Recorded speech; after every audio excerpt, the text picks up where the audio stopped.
fundikira mu Uganda bulamusizako bana Uganda bonna abali mambuka maserengeta mbukiika ddyo mukiika kono saako ne Buganda wakati kansumenti muri bulungi mu Kampala mukono wa Kisontebe bulamusizako bwe maliriza ngenda kusaba ntambuliza akatambikano wena option y'abantu 10 sharingira ko mwenda akamwa kasigaddewo okateke ku account yo page yo atayina mugukirire wano abasobola okubanga alabira ku page yo oba account yo ne tutambula mpola bwetu batugenda kikola nsaba motagingira wano ba NLM propaganda list bonna nsaba motagingira ma NLM propaganda list bonna okuli ba TV presenters ba radio presenters aba NRM politician n'abantu sekinoomu okuli ba YouTubers ba TikTokers bonna bajje wano bulungi nnyo ne Museveni beyasasudde okubanga batambuza agabozibozi mbeetaaga wano bwe mala okubeetaaga njagala motagingira no president wa Robert Kyagulanyi Ssentamu akatambika nakawulira bulungi nnyo njala awulira katambika no bulungi nnyo tuyoke tusimbule tugende maaso Nyandwe as a master inokubeerako mutabani wo Diddiga inokubeerako montagire mwana musajja gwe bayita Adonia Yebale achikira Museveni mu lukiiko olugatta amawanga gonna mu nsi yonna RUN naye abaleko katambikano abasigande bajja tusangayo ngenda kuyisaawo obulango bugenda kubeera bubiri then tuyoka tusimbule tugende mu maaso obulango buno bwakyukakyuka alright akalanga kasooka kabakulembeze aba national platform mu kiwayi ekikolera mu ggwanga lya Amerika bakutegeeza nti bataddeyo okwekalakaasa okugenda okubeera mu kibuga ekikulu ekya Amerika kibayita Washington DC nga bagenda kwekalakasiza ku White House saako ne ku Ugandan Embassy mu ggwanga lyerimu mu kitundu kyekimu olunaku lujja kubeera lwakubiri ennaku z'omwezi 3 omwezi ogwokusatu mwaka 2026 ne bakugamba Museveni must go the regime change now ng'oyagala kumanya ebisinga ojja kutuukirira mukyala Dorothy Stewart ku nnamba ey'omu ngalo eri 781-521-5569 oba mukulu John Sembatya ku ssimu ye ey'omu ngalo 781-63-24-244 okumanya ebisingawo ne bakugamba nti mubeereyo mu bungi kankaddemu omulodi gumu stop power grabbing save Uganda's democracy global protest Magnitsky sanctions on CDF and others, sanction on UPDF, and ending military cooperation. The demonstration will take place on Tuesday, March 31st, 2026 in Washington, D.C. at the White House and Ugandan Embassy. Museveni must go. Nebategeeza mwenna bali mu America, mujja kuba mwegatta kuba kulembeze bano, musobole okubaayo mu bungi, mu kwekalakaasa kuno kubataddeyo ng'ennaku z'omwezi ezo. Na wano kanka kulage wano, mu side view, oberenga okala bulungi nnyo saagala ko musajja tuwadde akalango yakatulaze ko side emu kale nsaba obere mu bungi nnyo alina omukulembeze olw'ejo ali eyo kijja kuba kikola makulu mangi nnyo buli omu onobosobodde okugendayo mu ngeri yonna esoboka alright ako kawedde katugende kalangako okubiri akalangako okubiri kaba kulembeze ba national platforms ako people power wangala mu ggwanga lyabongeza bakutegeeza nti bataddeyo kwekalakaasa nga kugenda kubeera ku namba 10 ku luguudo namba 10 okuwangalya same okulu office ya Same Minister Bungereza Mwami Keistama bakiyita 10 Downing Street London SW 1A 2AA kunaku lwa mukaaga ennaku z'omwezi 28 omwezi ogw'okusatu omwaka 2026 bajja kubeera ennaku z'omwezi 28 omwezi ogwokusatu mwaka 2026 ku ssaawa 5 ez'okumakya mpaka saa 11 ez'akawungeezi ne bagamba calling on Prime Minister Keir Starmer to end the selective outrage on human rights hypocrisy and speak up about the attacks on freedom and democracy in Uganda. A Commonwealth member state to impose targeted sanctions on abuses of human rights, free all political prisoners in Uganda. Nawagango yaromanya ebisinga otuukire ku kutimbagano bwabwe ogw'endagiriro y'akasanduke k'amabaluwa aga intaneti ke bayita email nga eno email esoma official UK people power @gmail.com oba ku ssimu yaabwe y'omu ngalo +44 7597736065 okumanya ebisingawo ku demonstration eno egenda kubeerayo e Bungereza ng'ennaku z'omwezi 28 ejja kubeera ennaku z'omwezi 28 kale nakano kankazeeko kemabega mukategeere bulungi nnyo musobole okukategeera ka demonstration kano akagenda okubeera mu ggwanga lya Bungereza bulungi nnyo so yenna ayagala okumanya okwekalakasa kuno please genda yo obabuuzeeko bajja kuba bakutegeeza. Alright, kati obulango buwedde ngera sooka kuyisawo security alert. Then in pay information tuka tugende mu maaso. Security alert yene esoma etya?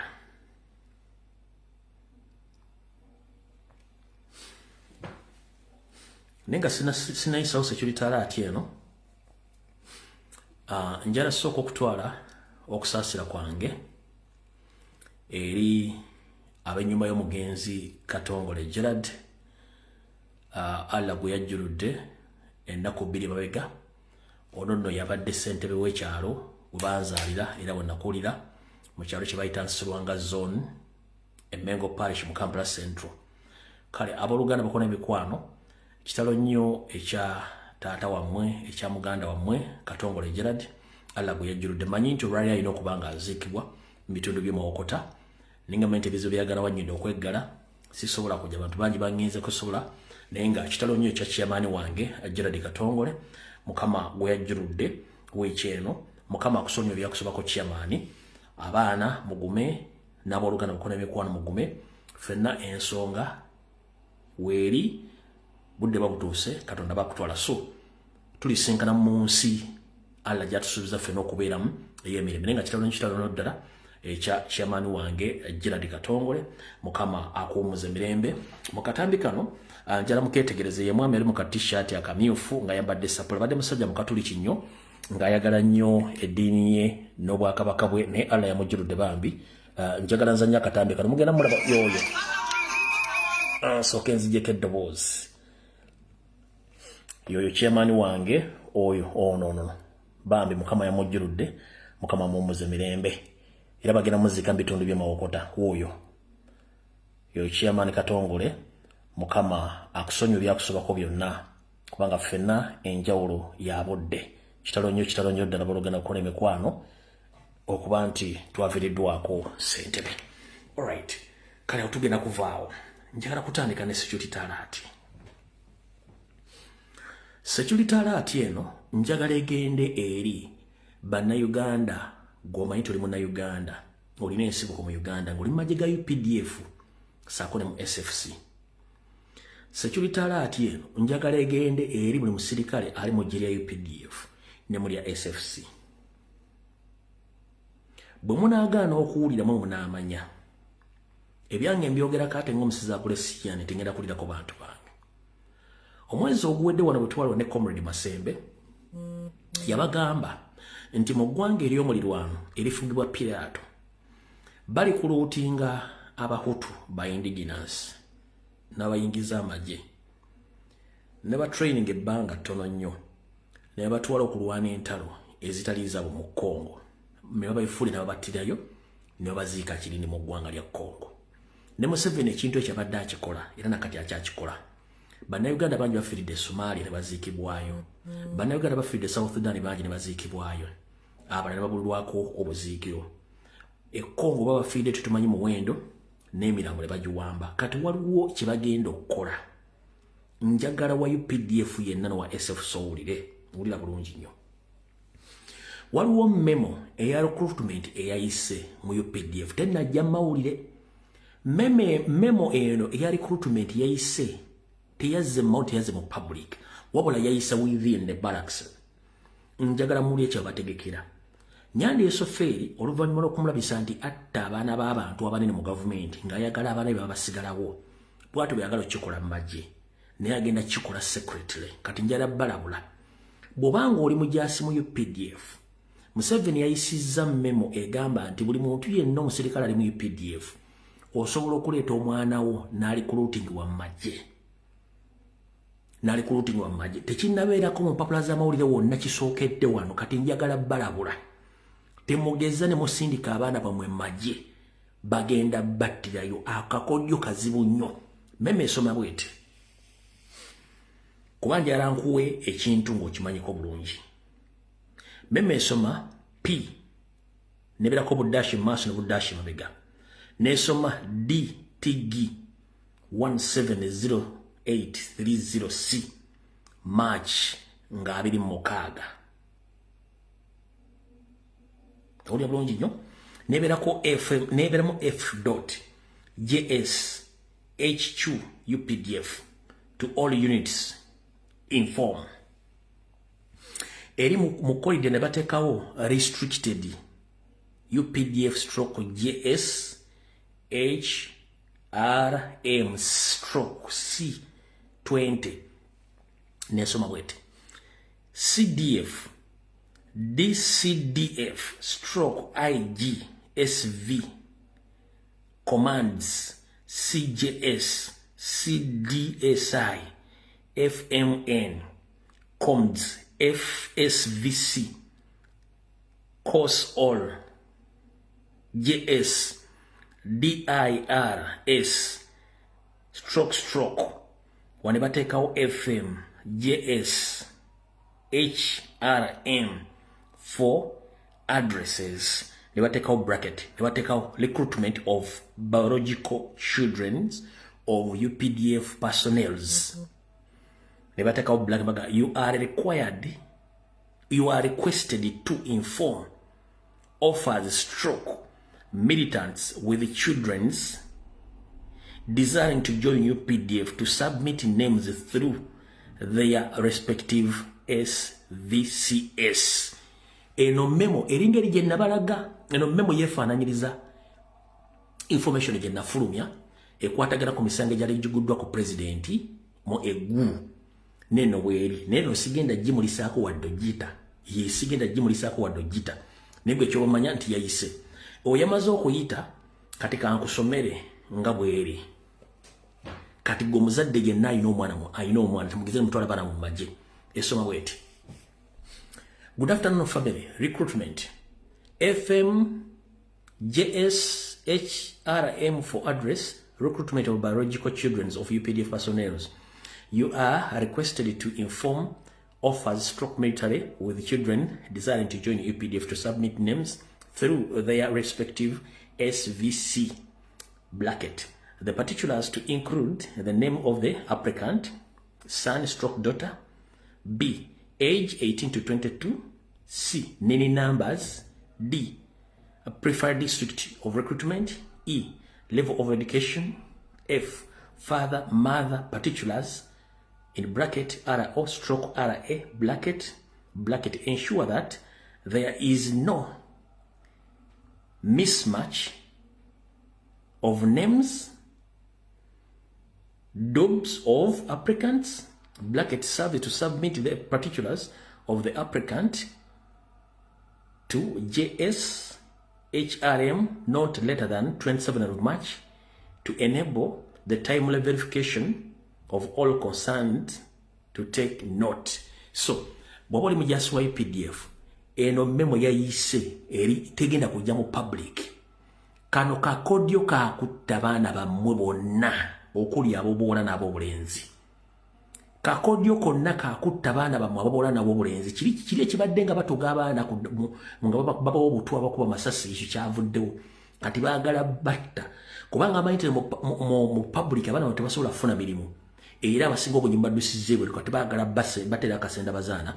Abaana bammwe mubabaleete babateeke maje ofa bagenda batugira abaana bammwe. So buli wa UPDF yonna joli, please make sure don't allow this nonsense. Museveni all along has been killing the children of all serving officers in his government. Right now, he had created another venue or another way of attracting those children to be recruited in UPDF, so that at the end of the day he can finish all of them once, because he'll be getting all to know all the kids, all the children you have, more especially the serving UPDF officers, most of the indigenous. Please don't allow your children to join UPDF. They are going to be eliminated. That's why it's not in a public domain. It is a separate mission. Be aware of that. Eyonjimaze. Security alati yokubiri. Gwe wenna ng'oli indigenous ng'okola mu SFC. Gwe wenna ng'oli indigenous ng'okola mu SFC. Mpuliriza bulungi. Waliwo ekittaba indigenous abali mu SFC. Naye temukimanyi kyekiriwa. Museveni ayina abakazi mu buli sekita alina abakazi abatannalyako, alina abaliddeko, alina abakamizizza nenga balina ssente empya n'engadde.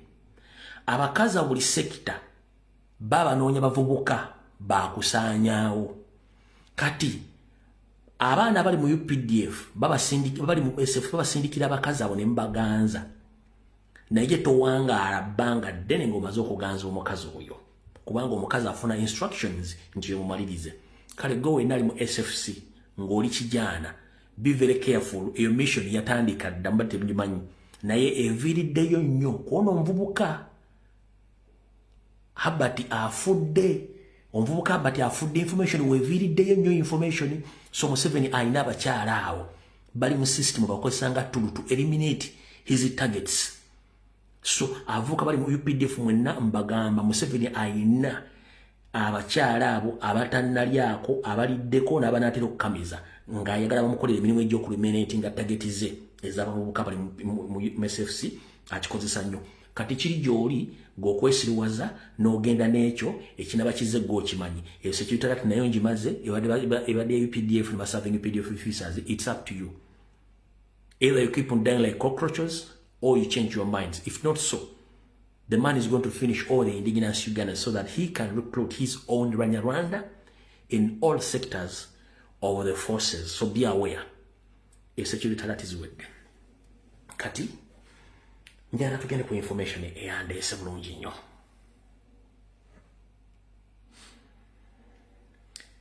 Information eyandeese bulungi nnyo ndowooza giwaayo tusooke tuwulire obubaka bwa jjajjaffe Kasimu Nakibinge bw'atuwadde olwaliro bukulu nnyo.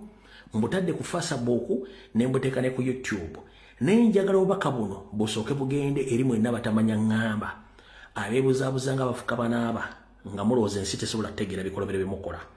Obubaka buno njagala mbuzanye bwa ddakiika 8 mbuwulirize, then tulyoke tugende ku video yatuleese.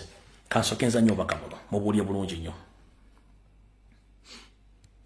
Twebaza abantu ba Katonda mwenna abenyigira mu kulonda era abawuliza amaloboozi gaffe. Nga njagala nnyo okwebaza abannaddiini n'abantu abakwata emizindaalo n'abafuzi ab'ensikirano abaakunga abantu okuba n'emirembe mu kalulu akaayita era abaasaba tuwabeerewo obwenkanya. Tubeebaza okuvaayo ne mbanga mwatuuse eddoboozi lyammwe eri bannayuganda. Njagala nnyo okwebaza bannaffe bannamawulire olw'omulimu gwe mwakola oba gwe mukola okutusaako byonna ebyali mu kulonda n'ebyo byennyini ebitaatuuka bulungi. Twasobola okumanya ekifaananyi ki ekyagenda mu maaso na kiki ekigenda mu maaso. Mu ekyo njagala okuddamu okusaba bannaddiini n'abafuzi ab'ensikirano n'abakwata emizindaalo temusirika busirisi nga waliwo ebigenda mu maaso ebitali bituufu.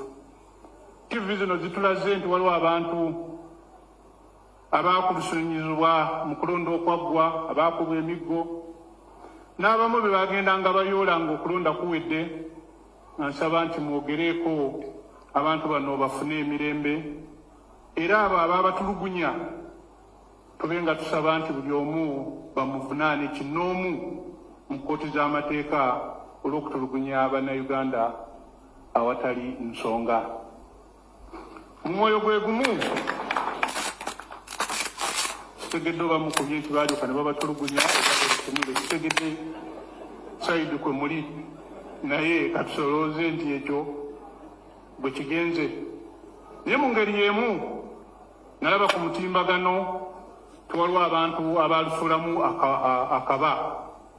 Abantu 7 battibwa e Butambala, 1, 2, 3, 6, 7. Njagala nnyo okusaasira bannannyini bantu abo olw'okufiirwako abantu baabwe. Naye omwoyo gwe gumu nga njagala kusaba bwenkanya ebisamiro by'abantu abo kyaba batuusaako obulamu ere nga batwalibwa mu mbuga z'amateeka. Nabbe ndoberera nnyo ebyali mu kifo ekyo, naye sinnawulira nti waliwo gwe baakwata yavaako okufa kw'abantu bano. Ekyo kyennyamiza.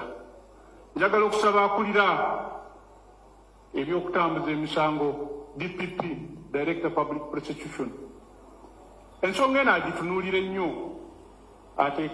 ateeke akulira poliisi ku nninga annyonnyole abantu bano baafa mu ngeri ki era yakolawo ki era baki abo balowooza nti be baali emabega okufa kw'abantu bano era lwaki teyabatwala mu mbuga z'amateeka kuba mbadde nkigoberera sinnawuleyo gwe bagamba tibamutwala mu mbuga z'amateeka olw'okufibwako abantu bano kyenawulirako ye mubaka Mwanga Kivumbi bamutwala lwa kukuma mu bantu muliro naye byonna byali mu kitundu kimu lwaki keesi emu bagitambuza ate endala tebagitambuza obuvunaanyizibwa bwabwe naye ffe abantu tetusaba nti DPP abuulirize kyebisosonkole bye baasanga awo baabisanga nga byava mu mundu ki abasirikale abaali ku mulimu bo bagamba nti ki kye baalaba statement ki kye baabajjako okukakasa nti ddala waliwo obwenkanya tusaba busabi kyensonga eno abakulira okunoonya emisango bagitunulemu abantu abo bafune obwenkanya bwe batakikole kubanga tebalina kuripootinga gye tuli nina okutya nti abantu bajja kulowooza ti bano bati Mwanga Kivumbi babanyigiriza kubikkirira bali abatta abantu bali ekitatuwa mirembe mu Uganda yaffe eno gye tulimu tusaba busabi nti ensonga eno bagiteekeko essira abantu ffenna tumanye bino ebyokulonda bijja ne bigenda era nze nkyogera nga sikirumamu abantu mbagambye ebisala n'ekiro bintu byetasaana kugulamu bulamu bwo ye katemba wa Uganda ow'ebyokulonda kati omuntu bw'abanga yafiiramu okufa kiba kinnenyamiza kubanga gwe londa gw'oyagala ekijja kijje era nga bwe byajja bwe biyita kale tekiba kyabwenkanya abantu okuba nga omusaayi gwabwe gwayiika bano betwogerako balina abaana balina bakadde baabwe balina be balina okunoonyeza emirimu oba ekyokulya tusaba bwenkanya eri abantu abo bonna abaali emabega w'okubatulugunya oba okubatta babe nga basimbibwa mu kkooti z'amateeka zibalamule. Alright. Obudde tulina butono nnyo sisobodde kumalayo bubaka bwa jjajjaffe Kasimu Nakibinge ne tubutayimbi ku mutimbagano egy'enjawulo ogenda oggyemu ekikkolya kyo ekitakkolya kireke katandike programu obuteefu bwayo bw'olina okutandika. Alright. Programu y'olwaleero ku ssaawa zino z'amalya g'ekyemisana nsaba kutegeeza Mr. President wonna w'oli ebintu bino wammanga akatambi katandise mubutereevu. Oluvannyuma lwa pulezidenti okwesolosa n'ava mu ngalo z'abatujju era ne tutegerako nti kati ali mu ggwanga lya Amerika gyasobodde okubaako abakulu mu ggwanga eryasinkanye n'okwogera ku nsonga ezimu ezikwata ku ggwanga Uganda. Ndowooza mwalabye bangi bavudde ku mitimbagano ba state agency ba state mafias n'abadde beekwese nabo ne boogera ebitakwatagana ng'empale za mukama wa Museveni. Fenno nga bali mu nkyukakyuka kituwaaki kituwa ekifaananyi ekitulaga nti ebintu tebiri ntende nga mmwe mbirowooza nti bw'olaba embwa egoba ow'ekiwempe gwe yeetisse eddiba yitira ddala wala. Abaganda tugamba olaba embwa egoba ow'ekiwempe gwe yeetisse eddiba yitira ki yitira ddala ewala. Kati esaawa zino bw'olaba nga abasajja bali mu gavumenti bavaayo kitegeeza nti ekibagoba tekyambadde ate kirengera buli muntu kubanga pogamba Kyagulanyi yogera mu Amerika tekirina makulu oba mwasogamba nti AI ate ekintu ekitibwa AI bwe kitalina makulu okomentingako kyakikireke. Era wenategeredde nti abasajja bano bayidde kwekula musajja mukulu omuvandimwe omunyarwanda lobbyist wa Museveni abeera mu kitongo akiikirira Museveni mu kitongole ekyewagatta mu wanga gonna bayita Adonia Eyebare ng'avuddeyo akondeminga president okuba nti ayogera n'abazungu. Njala kubuuza mukulu Adonia Eyebare wonna mu Amerika gy'oli Washington DC. Ekitongole ky'otuulamu ekya UN kyabakaddugala olukiiko kirutuuza mu Africa kirutuuza luddawa. Ensi gy'otuddemu ya Africa yaki era olukiiko olwo lutudde mbeeru bokka temuli baddugavu. Byebuuze bisooka ekibuuzo ekyokubiri. 1. Bw'ogamba nti Kyagulanyi akolagana ba imperialist njala sooka kubuuza okuva mu 1996 Museveni ng'amaze okuttisa Bannayuganda naddala Abaganda n'atwala buyinza mpozi abadde akolagana ne baani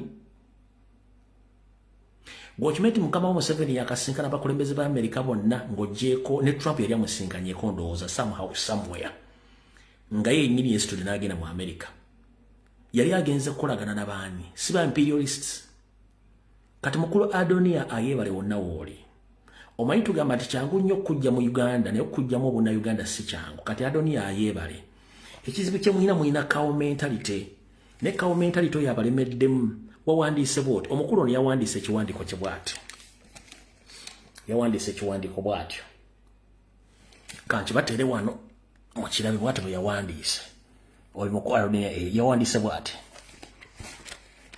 this is a publicity stunt rather than substantive engagement. Anyone can engage with people at the Hill. If Uganda government has interested in blocking you travel, they would have issued an Interpol red note. You are free to return home as you have yourself stated publicly and address whatever grievance you have. Your handles like at Smith, Jeff T, Uganda stands out as a beacon of hope in the current geopolitical environment. Natekako yenga ye Adonia ayebale. Kati mukulu Adonia ayebale. As a senior representative of your government who represent Museveni in the UN, let me ask you one simple question, as you stated here. You mean whoever travels from Uganda, he must use his Ugandan passport? Whoever travels from Uganda, when he or she is looking for protection, they travel using Ugandan passport. Don't be fool, gentlemen, at your age. Don't be a fool at your age. Ask your man, your brother-in-law, your father Museveni, ask him when his main lobbyist, Marjan Black Soul, the Black Widow, sneaked Museveni out of Uganda to Sweden and his family. Did they use the Ugandan passport? Are you a fool? There are so many ways to use to travel to other countries when you are seeking for safety. So Mr. Adonia Adiebare, don't fool yourself. You understand? So if it is unusual stunt, as you say, you too go and visit. You too go and visit. The problem you have, mwenga mwabasajja abagala okutemu Uganda. Mwemuloza nti mwe mulina monopoly okusinkana abali mu nsi yonna. No, kakkana topapa ebitakwatako tobiyingiramu. Mind your own business, because we know you are con man, you are fraudster, you are lobbyist to Museveni. So for us who know exactly what we are yearning for, we are pushing ahead to gain what we want. So don't panic, please. Stay where you are. This message you wrote at your Twitter, on your Twitter handle or to your Twitter page, it shows exactly that you are in panic and your boss sent you to write such message. But unfortunately, don't worry, be happy. Time is coming. Mwemwe nate mulowooza the moment obeeranga toli indigenous oba toyina bwongo. Okitegeera kati ekirungi nti omukulembeze yakuzzemu ati. Yagambye even Hitler had populist intellectuals like yourself singing, praising for him and justifying the crimes he committed against the people until he fell. I know you are protecting your job, but there must be a limit to how low you can sink. You are ashamed that I beat your paymasters at his game. One day Uganda will be free, but history doesn't not forget, and he's never kind of your kind. Omukulembeze bw'ati bwe yamuzeemu. Mayiba n'abeesobolera. Bw'ati bwe yamuzeemu. Yamugambye nti even yamugambye ne kawenkene saaba temuhitira. Yeeyambisanga nnyo abeeyitanga abagezi mu biseera ebyo. Okumuyimbira, okumusuusuuta, n'okugezaako okubikkirira ebikolwa bye eby'obutemu bye yakolanga eri abantu. Naye olunaku lwakya lumu Hitler naye nga ye bavuunika era n'abinyika mu nsuwa. N'amugamba mmanyi bulungi nnyo nti ogezaako nnyo okukuuma mulimu gwa mukama wo gwe yakuwa naye omulimu ogwo guliko ekikomo era otuuse okutuuka ku ddaali lino erya wansi nga ne gavumenti yammwe ekkirira nkusaasidde kubanga okusaasidde nti mukana akaseera k'okuswala nga nkubye mukama wo okumutuusa ku ddala wano mu Uganda eggwanga Uganda lijja kubeera nga liri lyokka nga litambula mu mirembe kubanga ebyafaayo tebyerabira era olunaku lumu ebyafaayo bino binaabijjukirwa bw'ati bw'amuzzeemu kati mukulu Adonia ayebale njagala obeere mukkakka mutoyomba lwaki akugabaire mukkakka mutoyomba n'agana afe bagasala ebisu bwe tugamba byonna ebimukola bijja kubaako ekizza omuliro kati bw'ogamba nti Kyagulanyi puppet bino ebifaananyi oyo nnyoko oyo si mukama Museveni oyo si mukama Museveni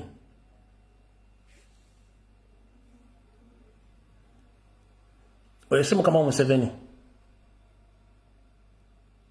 si oyo. I'm Jannie Groen, correspondent from the Netherlands. I wanted to ask you about human rights reports. They say there's still a violation of human rights in Uganda and that there are thousands of people in prison without food. Would you comment on that? Now, the violation of human rights, this is a departure from the Amnesty International report. Because the Amnesty International report says it has performed well on the issue of human rights. Although our understanding of human rights is a bit deeper than the one of the Amnesty International. Because Amnesty International confine themselves only to things like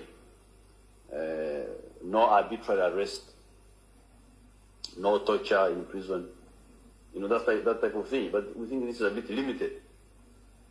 Because, okay, suppose I'm not arrested arbitrarily, but I am starving, or I am sick.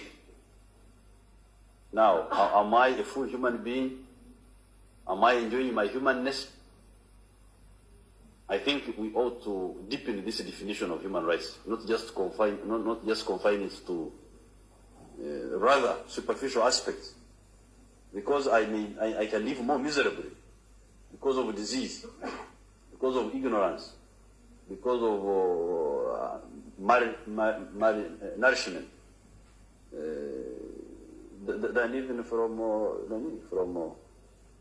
torture and arrests and things like that. For instance, before we took power, we are losing 96,000 children every year from 6. Kasita omulaba wabajje ku kibuuzo n'atandika okwebuzaabuza ng'omanya nti akola ki ng'omanya nti alimba kati katugere ku information yatuleese. 1 ndowooza katandikire no mu kitabo.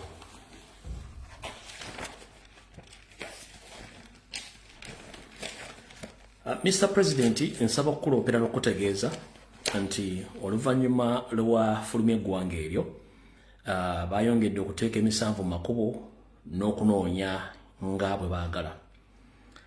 Wetwogerera kino ensi badde tekimanyi ne muyinza okuba kiwuliddekoko katono nti officials oba abantu abavunaanyizibwa ku kuyingiza n'okufulumya abantu ku boda za Uganda oba ku nsalosalo za Uganda okuli Busia ne Malaba. Abantu bano officials 19 bakwatibwa era bali mu kutulugunyizibwa mu torture chambers ez'enjawulo. Ba officials 19 ku nsalosalo 2 okuli olw'e Malaba n'olw'e Busia bakwatibwa era bali mu kutulugunyizibwa ebyensusso era bamu bagobeddwa ne ku mirimu boogere Kyagulanyi yayiseewa okutukufuluma eggwanga lino. Kino kyabaddewo wiiki eno ng'etandika okuva lwafulumye. So, Mr. Adonia Ayebare, the representative of Museveni in UN, as we speak right now, let me inform you, because you might be not knowing exactly what happened after Bobi Wine left that country. Museveni instructed his son, and his son instructed his torture or his assassination team to, with immediate effect, to arrest 19 migration officials at Busia and Maraba border, which 19 migration officials right now they are under different torture chambers where they have been asked a lot of questions how and when Bobi Wine left the country via Maraba or Busia. So 19 of them, they were arrested, others were dismissed from their offices. Why? Because you are in panic as your boss. Addition to that, 9 of security officers at both borders, both police officers and army officers, were killed on orders of Museveni and his son Muhoozi Kainerugaba. Ng'oggyeko bali 19 abaagobeddwa n'abalala bakyanoonyezebwa, abasirikale 9 ku border zombi ngo bagasse batteddwa mbagira okuli ba police n'abamagye 9 were killed with immediate effect without questioning them, batteddwa olw'okuba nti president bategeeza okuba nti yayiseewo nga balina kibakimanyiiko. Kati mukulu wa dunia ayebali yonna gy'oli goyinza okulowooza nti oli mu America, oli mu kulya mberenge na kulya pizza nga godifendinga mukamaawo naye nga toma ebikolobero biri ali mu kukola. Kati bannayuganda mwenna njala bategeeza era ne president mutegeeze nti aba officials abakwasaganya abayingira Uganda okugifuluma 19 ku border zombi Busia ne Maraba bakwatiddwa, n'abalala batanategeerwa ku muwendo bagobeddwa ku mirimu gyonna bakyadduka, saako abasirikale 9 ku border zombi abakwatiddwa ne battirawo mbagirawo nga tebanagwo bebuuzizaako nga batebereza okuba nti tebenyigidde mu kukuuma bulungi nnyo Kyagulanyi n'abayitako. Olya bulungi nnyo kati ye embeera eri mu Uganda, Aduniya yebala gy'atasobola kutegeeza bantu na kubategeeza mukama biki byali mu kukola. Kati bwe mbuga muyina security, muyina intelligence, era muyina buli kimu kye mwagala, ate mutandika omutya okutta officers abatalina wadde idea mu ngeri president gy'afulumye muntu tula nti ani asinga okutya. Kati mu kino nange kamba mbule sina kyabakolera omanyizi byange mbikolera ku information ne records weziri. Kati ndabyeko Museveni ajeeyo emmundu ze zonna ez'abaana byabufuzi abali ku ludda olw'omusupporting naye nga bafunda bali mu opposition abagamba omukulembeze nti akomewo tewali amunoonya era opposition agiresa atya simanyi buli kibi. Kati bakulu njagala sooka bategeeza nga sinagenda mu maaso. Kumwe mwenna Kyagulanyi babadde mbadde temwogera, kumwe mwenna Kyagulanyi babadde mbadde temwogera nga musirise wabula nga mumulima empindi ku mabega era nga mwetaba ku mutukula meeting ezinaamugjawo era nga mwetaba mu meeting ezinaatuula okutandika okutegeeza public nti bannange bino byazze bubi naye eggwanga lino okgenda mu maaso tukuume emirembe, mugenzi yafudde sort of nga byomwagala okwogera era babadde babataddemu ekintu ky'okuteekateeka abantu. Kati olw'okuba president yafulumye babasindise mutandika okulaga nti Kyagulanyi okufuluma kwe kulesa opposition masaŋŋanzira. Njala sooka babuuza ekibuuzo kimu, opposition gye mwogerako yeeruwa?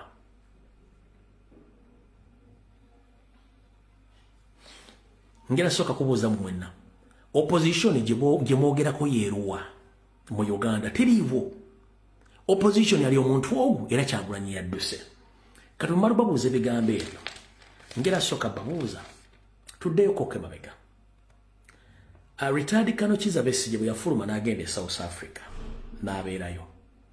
Njagala mundeetera video emu yokka kumwe mwena baffe opposition nga kuliko agamba Kizza Besigye nti waaki wadduse komawo Uganda. Omanyi ebyafaayo abantu bano beera tubimanyi. Besigye ya campaign yabeera mu emyaka 2 nga ye opposition leader.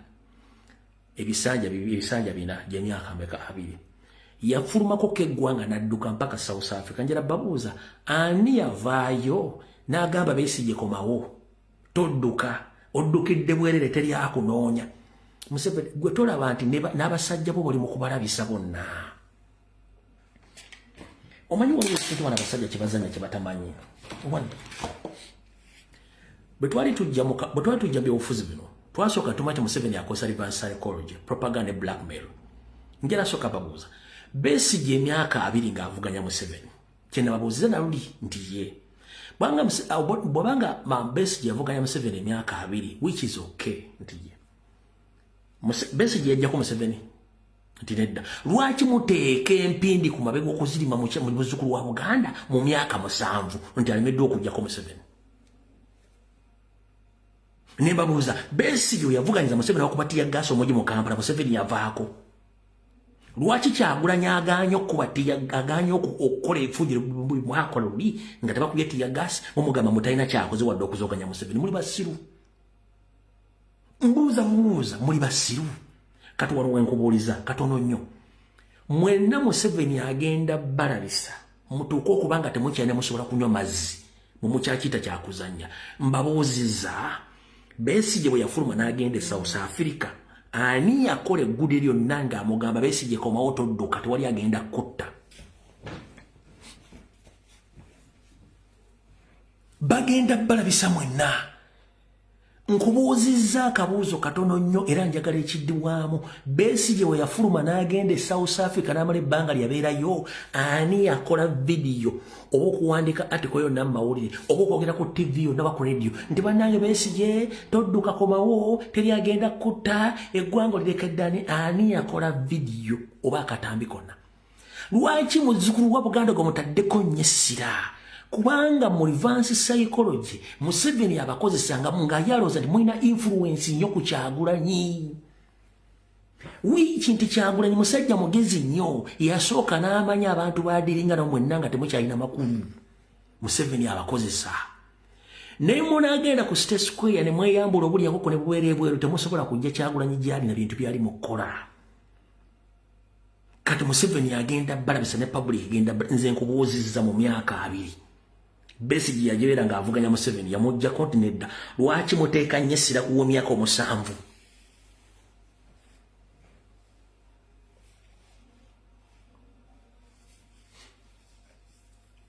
Nkubuuza.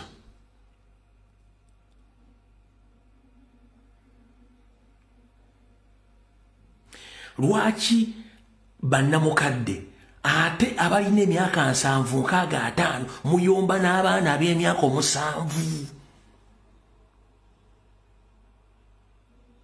Kibi nnyo okusanga jjajja ng'ayomba ne muzzukulu w'emyaka 7 weekirimbye obufuzi. The so-called elite people in Uganda, they are quarreling with the younger generation. Ask them one question. At the time when they were competing against Museveni, did they remove Museveni from power? No. Why are they forcing Robert Kyagulanyi Ssentamu?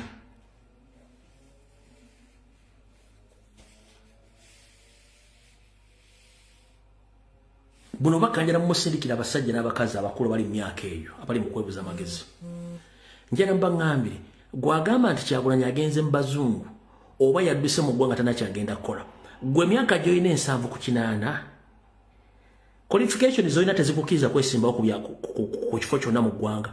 Lwaki teweesimbawo? Gwagamba nti olina all methods and what to remove Museveni. Lwaki tewajja n'omwesimbako n'omuggyako? Muleme kuddira bunafu bwa mitwe gyammwe na butasobola kubuteeka ku muntu mulala. Kiba kitegeeza nti mulwanyisa omuntu omu nga mukolera Museveni. Okitegedde? Kyagulanyi omwaka wa myaka 44 olina emyaka 8 oga Kyagulanyi alemedde okujjako Museveni simanya agenze mu bazungu. Abazungu ba bulijjo baba bulijjo ate abyogera oli mu diaspora oli wajjajjawe ekyannamukaaka oli wajjajjawe mukono oba oli mutukula naye ng'oli mu America oli mu Canada oli mu Bungereza gy'oyogera ebintu by'ekisiru ku myaka gy'abasajja bakulu. Now in a senior 6 certificate, go and stand against Museveni mujeko. As simple as that. Mwera tewabadde okuzoganya tebakubye tiya gas bakubye masasi. Yes olibadde nga bakubye tiya gas ngeba mu kuba 20 years yavaako.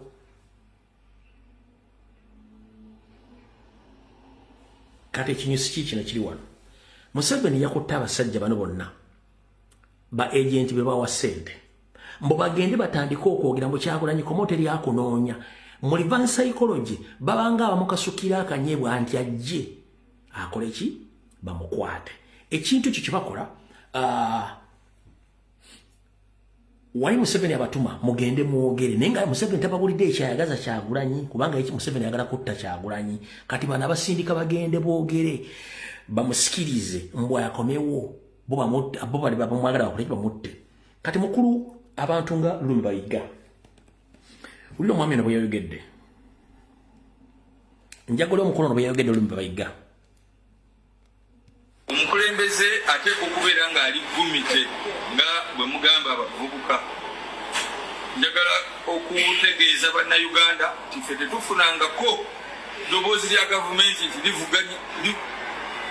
lyagala okukwata mwami Kyagulanyi olw'omusango guno oba guli naffe tetumanyi era tetulowooza nti Kyagulanyi alina omusango olw'okwesimba ku pulezidenti Museveni tetugulaba ne gavumenti tegambangako nti erina kyemuvunaana n'olwekyo twagala ffe okukoowola kulembeze munnaffe mwami Kyagulanyi akomewo tutobe twagala okutegeera mwami Museveni kyavunaana Kyagulanyi naye tasobola kumuvunaana ng'ate adduse mu ggwanga agenzi twagala okukoowoola omukulembeze wa NUP ajje wano awali amajeege tulwanire wamu naffe aba PFF tujja kulwana tetugenda kulwanira mu biseguusi tujja kulwanira mu maaso okusobola okulaba nti eddembe lye terikubibwa ku nsolobotto ono yeesimbawo ng'omukulembeze w'eggwanga tetulabanga ekyo ensobi ekyo tetukirabamu nsobi.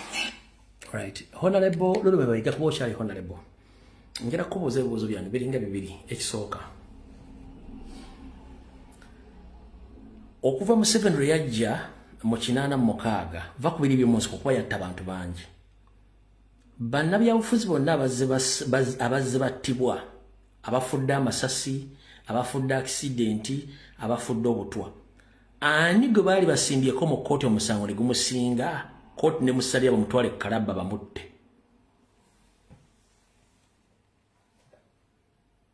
obudde bwa misana video njikoze misana nabagamba zisikosa vitamiza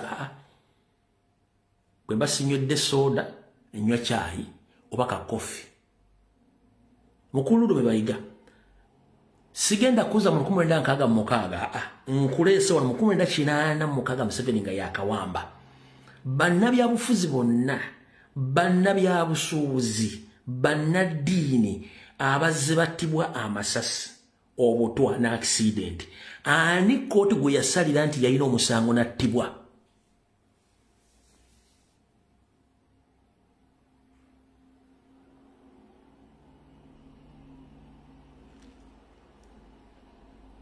nkusuubira katambi kano genda kalaba n'okubanga kwoli nkubuuziza okuva mu 1986 Museveni nga yakawamba bannabyabufuzi bannabyabusuubuzi bannabyanjigiriza abanaddiini bonna Museveni basse n'abafudde obutwa na accident kooti yawa mu Uganda yayimirega nti gundi oyo afe tumusalidde omusango abaakasembayo wano okufa Dr. Cyprian Kizito Lwanga kooti yamusalira omusango omugenzi Kirumira Muyoga Gwanga yavayo nga yemulugunya ku bikolere mu police ng'alowooza waabira abalaba baba mu police abategeeza mukama we Museveni kumbe Museveni yennyini ye mukolobeza ali mu police yagamba nga basajja mugende mumutte Kaweesa bambe parliament bafudde ani kooti gwe yasinziza omusango nti bamutte era njera kubuuza Kirumira ku bantu bonna basooka mu 1996 ani report gwe yali yefulumye konti kino kye kyamusse era abamusse babakutte okujjako nga naawe ogamba nti oli waakabano kubanga Abaganda tugamba nti gw'omanya enfumita tomulinda kugalula oluganda lukulu nnyo gw'omanya enfumita tomulinda kukola ki kugalula linda kiggweyo bambi afumita ki afumita mboobo kati Museveni tumutegedde tumumanyi nti mussi olya bulungi nti okwerinda si buti ensanafu etambulenga Kyagulanyi yasoma mu Nyandwe nga naffe bwe twamusoma amumanyi tajja mulinda kugalula nga mmwe kati nze njala sooka kubuuza onzire mu bulungi ebibuuzo bye nkubuuzizza eyo binnya n'okule bulungi nnyo mukulu Lulumi Bayiga ne gurupu yammwe y'abafere abadde mu opposition ebbanga lyonna gwe kennyini wayimiriranga n'olwanyisa Kyagulanyi mu kalulu akawedde era temusinkananga n'omukwata mu ngalo ng'omubuuza njagadde okubuuza kooti ki mu Uganda yali asalidde mu nnabyabufuzi yenna bannabyabusuubuzi bannaddiini n'abantu ba bulijjo n'abalamuzi Museveni bazzase okuva mu 86 kooti bwe yasalira omusango nti afe. Sheikh Muzata kooti ki yamusalira omusango? Sheikh Anas Kalisa kooti ki yamusalira omusango? Basajjamu mulemu kwebuza magezi. Basuza Namaganda niyo basalira omusango beya birime. Abaana bonna bafudde mu campaign nga tuli mu campaign 2021 kati ani yabasalira omusango? Kati essaawa zino ono propagandist wa Museveni ono Romushana yabadde ku NBS ng'ayogerera ekisiru kanso Musisi n'amuddamu bw'ati. Romushana yagambye mbu Honorable Muwanga Kivumbi mutemu yatta abantu gwe musango gumuvunaanibwa. Kanso Musisi n'amugamba Romushana mulekera okubuzaabuza abantu. Muwanga Kivumbi tavunaanibwa musango gwa kutta abantu kubanga si yabatta. Bamuvunaana musango gwa butujju n'akumubuuza obutujju ki bwe yakola.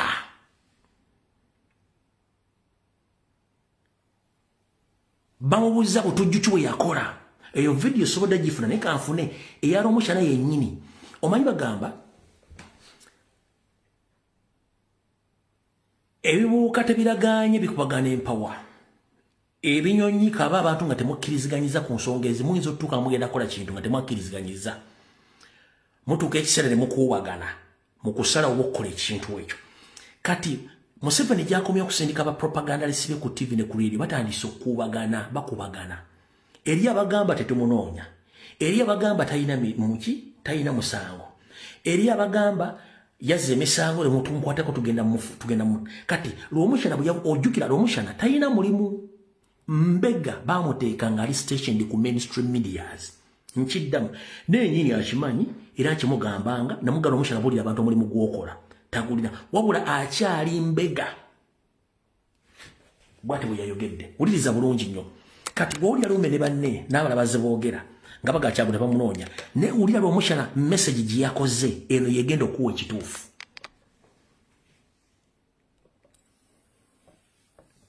Yagambye bw'ati. Agenda Kyagulanyi bw'anajja bw'aba akyalina ebirooto ebyo ng'avudde mu mayalo ge ng'avudde gy'atambulireyo omunoga nga tambadde engatto gw'ajjira ku street n'ayagala kuleeta akavuyo bajja kumukuba. Bijja kumukuba Uganda enyongereyo. Owulira? Actually ajja kuba wamukisa kumutwala ne mu kkooti. Owulira? Owulira? Bajja kumukuba. Nti obalaba yakimanyi amanyi we yalinnya yamanyi yalinnya ku waaya. Otherwise yandabadde wano kakati bwe gemukubire ate bandi batamanyi ojja kumalika abawadde ikoolo NRA kugaana okusoma mu Kereziya. Owulira? Egaana misa Wankyagulanyi bw'akomawo wano ajja kukwatibwa. Byalimu yabimanyi. Let me tell you, okukola statement n'ogamba nsiima ab'amagye abandabula babadde banumba kundyawo naye amagye gandabula ekikyoka kimala. The other thing is security nabuuza mukulu Munyagwa poliisi ebajimujjako ddi bamujjako nga bamaze okulangirira. Kyagulanyi atoloka nga okulangira tekunaba kubula yava ewaka nga okulangira tekunaba ate kuvaayo because bwaba in hiding then watoloka yatoloka ku security ye ng'okulangira tekunaba. And according to the constitution okulonda kuggwa nga akulembedde afunye 50% plus one vote. Wabanga tebanaba kulangirira nti afunye 50 plus one vote ekitegeeza waliwo possibility ey'okugenda mu second round.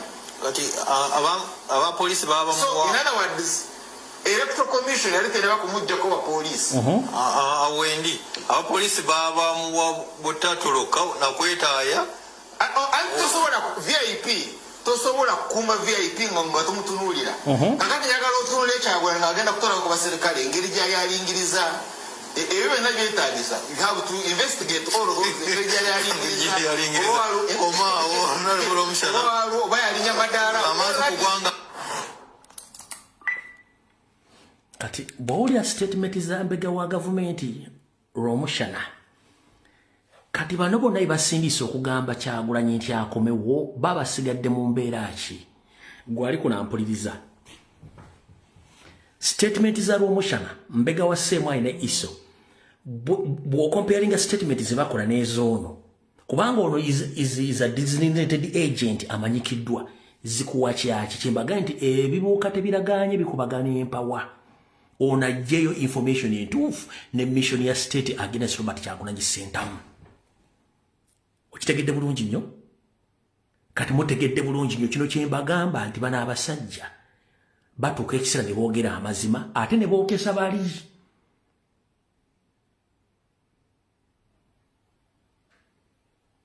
okitegera bulungi ne babookesa nga balowooza nti bategeera kati already ono yayokyesezza system yonna n'agyokesa bw'amala ogyosa kyebazaako 1 wagamba wawangula akalulu results teziriyo mu public domain teziriyo completely 2 wasindise senior mbega wa senior spy njagala nnyo mutandika okwetegereza buli eyali mu NRA ewa mu Folonasa buli lwavayo ku social media platform n'akola statement giteekeko nyessira eyo tebera just statement wati bakigambo kyogeddwa ebeera message gye bayita premeditated statement obaka obusindike mu kusookayo okulaga abantu ono kyalowooza naye nga kyekiriwo mu buliwo ekigenda okukolebwa kuba mukategedde 1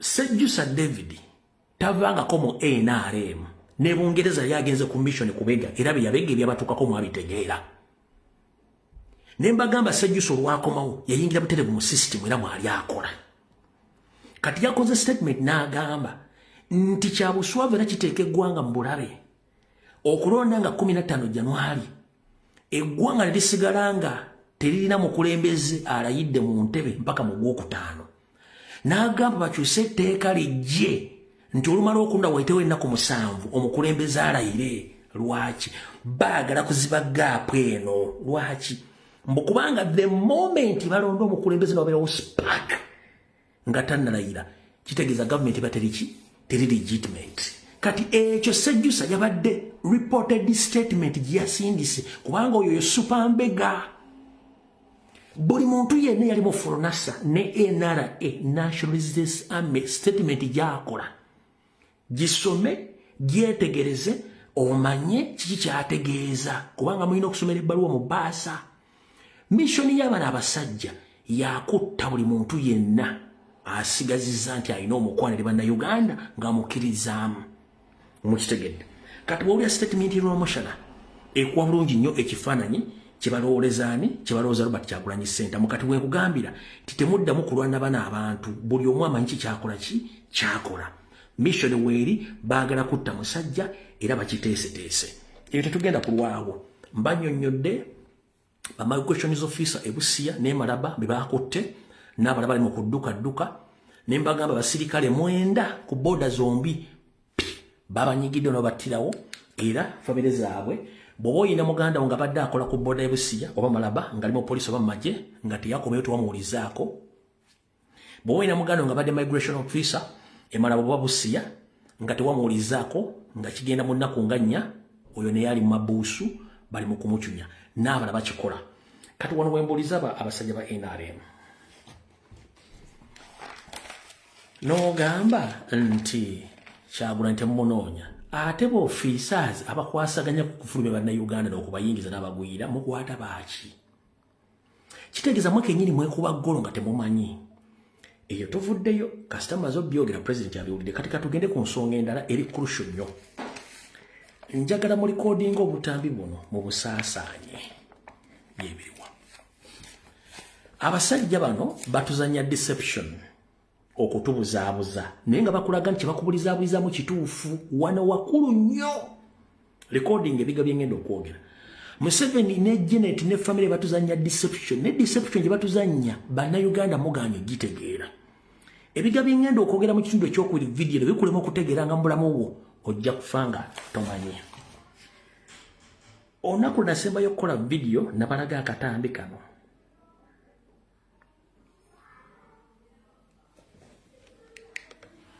Akatambi kakakande kano ng'ayogera Olunyarwanda luli super. Navudde kuleba ngati alumbuye walwawo kakande mu Nyarwanda gyemu ku project ya Janet ezasookerawo ddala.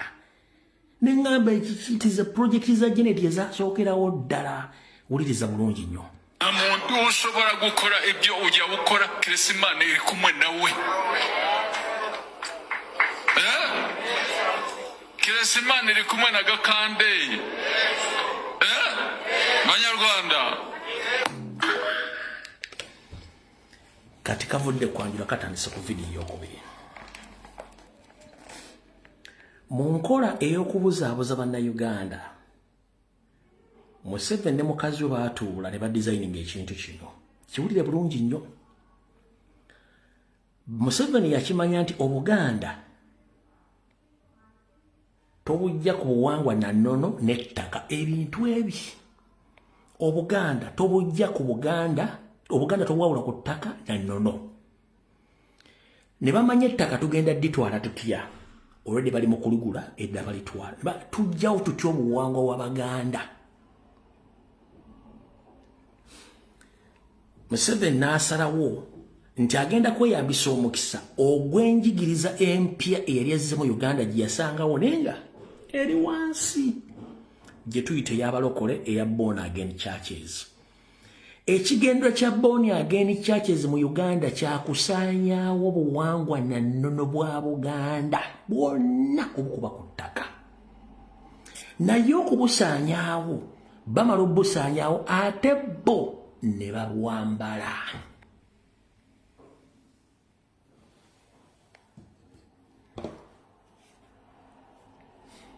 Okitegedde? Eno project ya Born Again Churches ya Janet Kemba bazinga omuntu. Nga bagenda kusaanyaawo obuwangwa n'ennono bwa Buganda. Lwamala obusaanyaawo ate bo babwambale. Kyovula bw'otunulira buli omu yeeyita omusawo Muganda mubuuze tambula ng'Omuganda akoma ku kitaawe.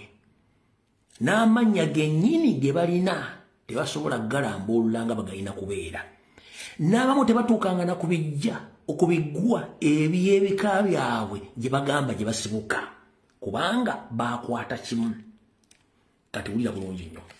Born Again Churches zino zonna project za Janet Museveni mu Buganda okusiruwaza Abaganda bonna okubalaga nti kibaliko oba kibasinza kya sitaani. Babambaze ekya Jesus gwe batamanyi. Yensonga lwaki nsiiba mbagamba gwe bagamba nti Jesus omumanyi n'oga nti Jesus mmanyi musajja mweru. Sooka weebuuze amannya ge baakutuuma mu kyaki ag'ekizungu osobola otambula ng'erinnya eryo nti nedda.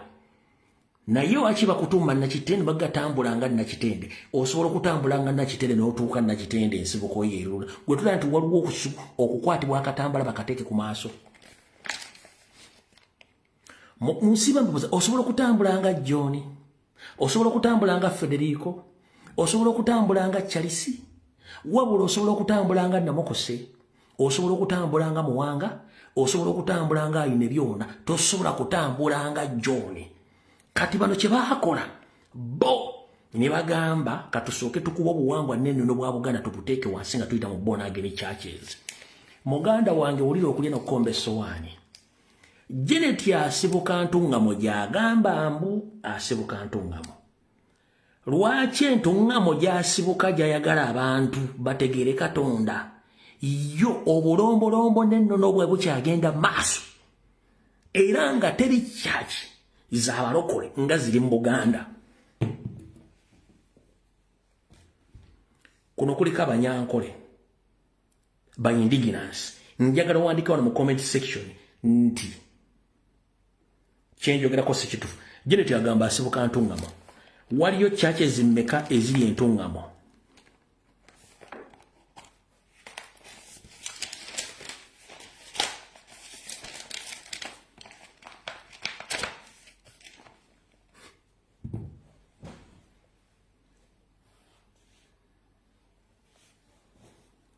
omunyankole ngoli kuno bona batali munyankole ngato seka ntungamo yona no gitambula ntungamo tugitambudde yonna mukalwa kawedde waliyo church mmekeza abalokole ngeziri mu Buganda zibataddewo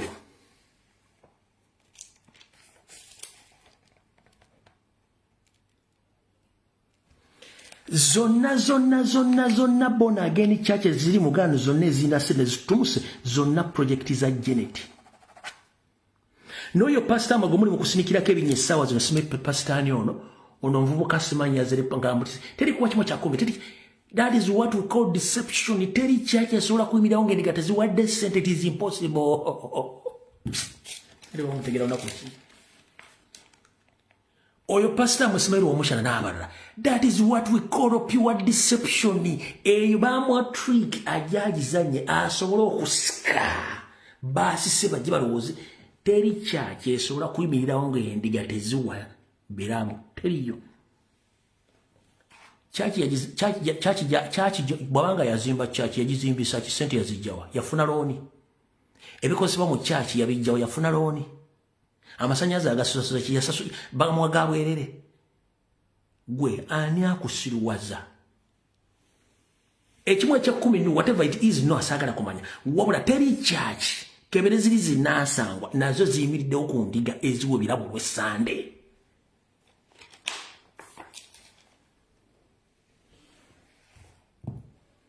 baba sindikidde lw'omushana n'oli munnammwe omulakana akazanyo temukamanyi kawanvu nnyo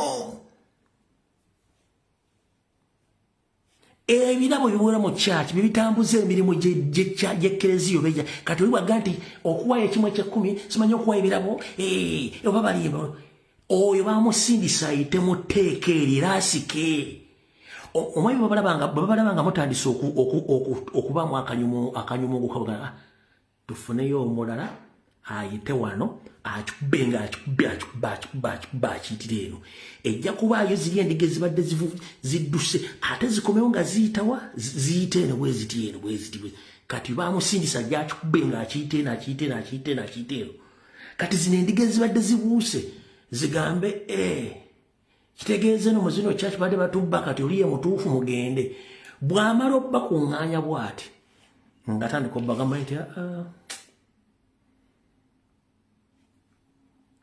batubanjiza amasanyalaze musumba n'abeera waati musumba mwe natambula talina motoka musumba talina waasula mulina okusimbira omusumba emotoka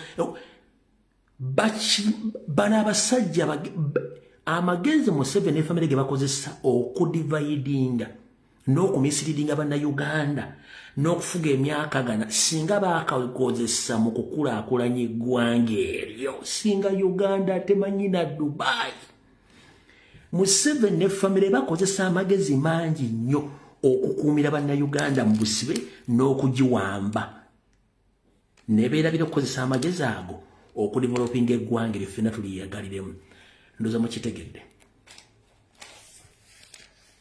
wakitegedde bulungi paati twetandika butandisi oyo olw'omushana ne banne bonna abazze oyo pasita eyo pure deception ng'egenda collecting endiga zonna ezaali zitandise okubuuka nti batubba kimu kya 10 ekiweebwa simanyi Pentagon maama wange ani katugende woono era endiga zijja kujja ate katono yakasinga mugenda otuuka eri ng'abaze bakuŋŋaanya nga bazza mu layini exactly ey'abali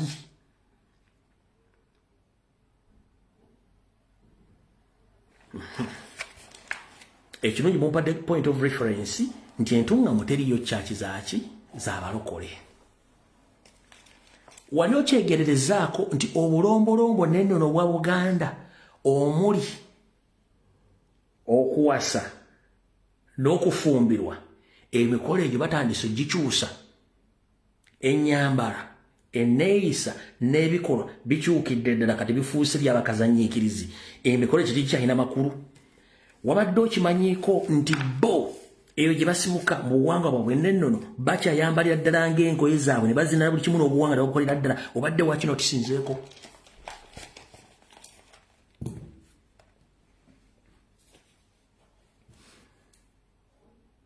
obadde wakino tisinzeeko nti bo obuwangwa bwabwe n'ennono bakyabutambulirako n'ennyambala yeyo n'emikolo bakyagikolera ddala mu buwangwa bwabwe n'ennono mu buwangwa babukyusizza obadde wakyetegereza nti wama babukyusizza nti abako bajja ne basala amazina ku mukolo abaana bwa ne bajja ne basooka bazina amazina balinganga balina kye batunda ne baleeta ebitanda buli kimu bakikyusizza kubanga bano kye baagala awo tuvuddewo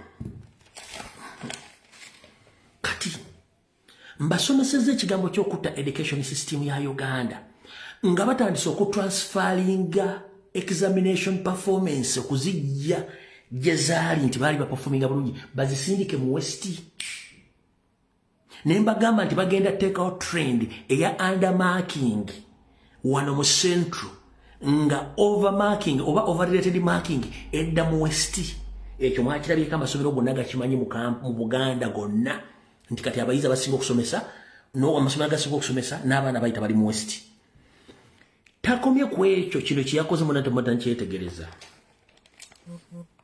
luli ng'omuyizi yeesalirawo nti bwe mala P7 nga engala bitempeereza bulungi kangende nkola emirimu gy'omutwe ekyo kibaddewo ng'omuyizi yaamanya nti mutego gwange gw'essimu guno tegumpeereza bulungi netiwaka si nnungi mitu by'okusoma nti kangende ntetenkanye ekintu kyesobola okukola oyo n'agenda ku lulwe gobadde okimanyi nti omwana oli badde mala senior 6 either sente ng'omuzadde zimuweddeko oba omwana agamba nti sigenda kweyongera kangende nsoma ekintu ky'omutu ng'akikola yeyagalidde bwe gutyo ne mu senior 6 kati omukyalo ono kyemutannategeera bwe baataddewo project eya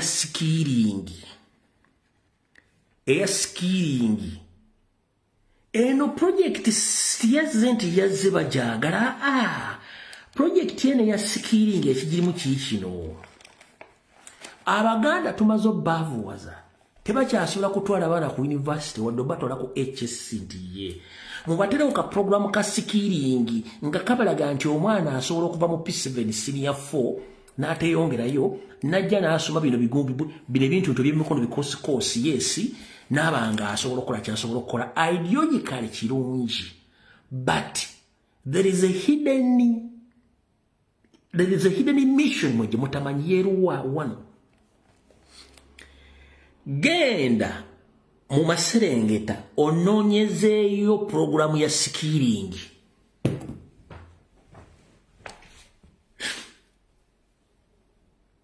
genda mu Maserengeta bajjeneti gye bavuna mu 7 onoonyezeeyo programu ya skilling newo project oyo buli obu skilling genda oginoonyezeeyo genda onoonyezeeyo project ya skilling mu Maserengeta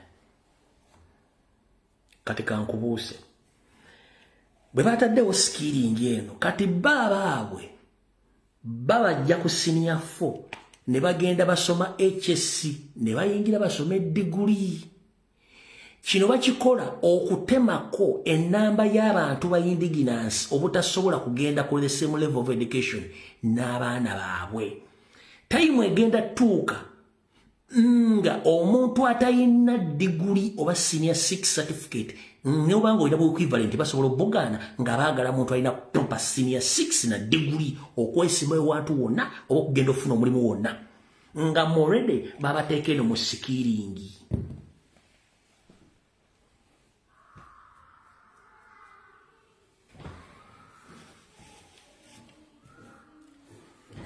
gobadde okimanyi tibaproposing okugyawo equivalent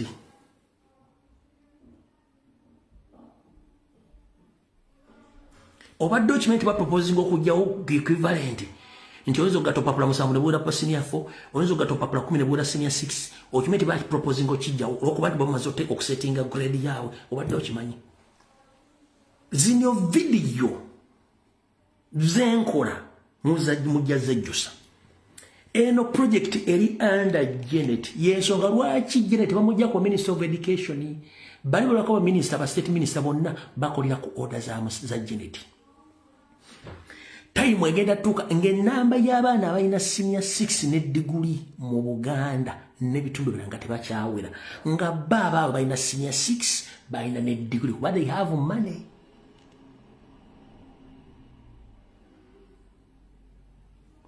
Ekyo mukitegedde bwomala okitegeera ogenda kuzaako ki.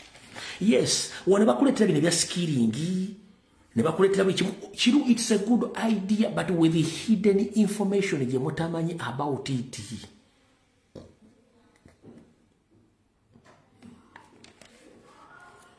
Tugenze mu maaso. Ekyo mukitegedde bulungi nnyo. Njagala mpandikire mu message yawo kamala okunya kutuzo ongambe nti byenjogedde mu kitundu ekyokubyo bitegedde ngende kukiddako.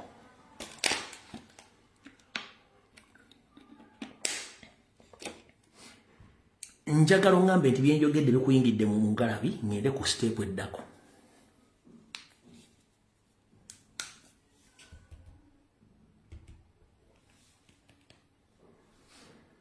Mubitegedde ngende ku step eddako.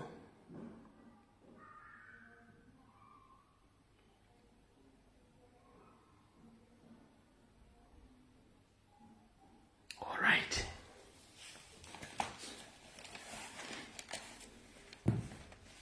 Kati wano wali okulya n'okukomba essowaani. Eri tuvuddeyo mutegeddeyo katuka tugende wano.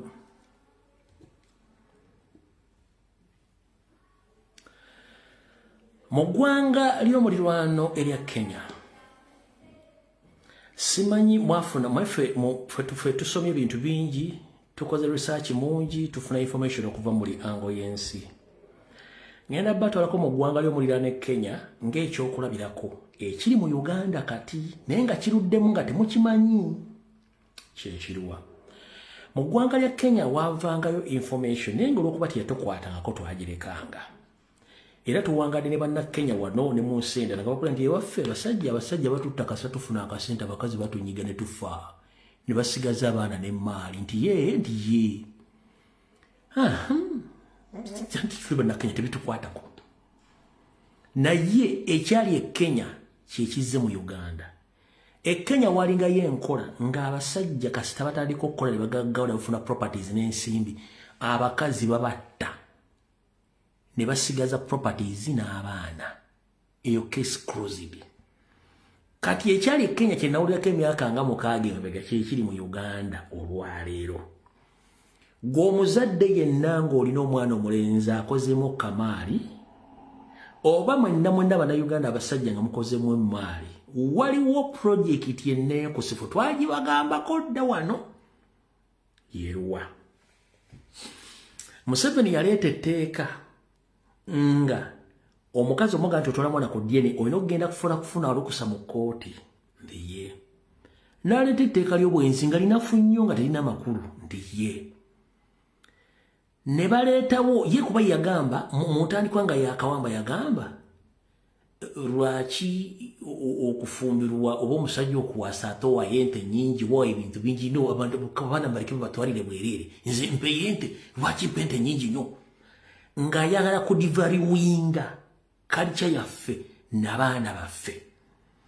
Wabula kino akikola kyovula nakiri ekikazi ki Peace Mutuuzo oba Peace Mutuuzo ekyakulanga ekisajja. In fact Peace Mutuuzo ne information eno message bagikuwa musajja gwe wetaaga mukazi gwe wetaaga kebera wandibanga olinawo 2 in 1 wano olinawo olulevulevu wena ekifo kikulinganga kyabavubi osawudinga ng'omusajja tetumanyina baawo bintu byogera tubitegeera.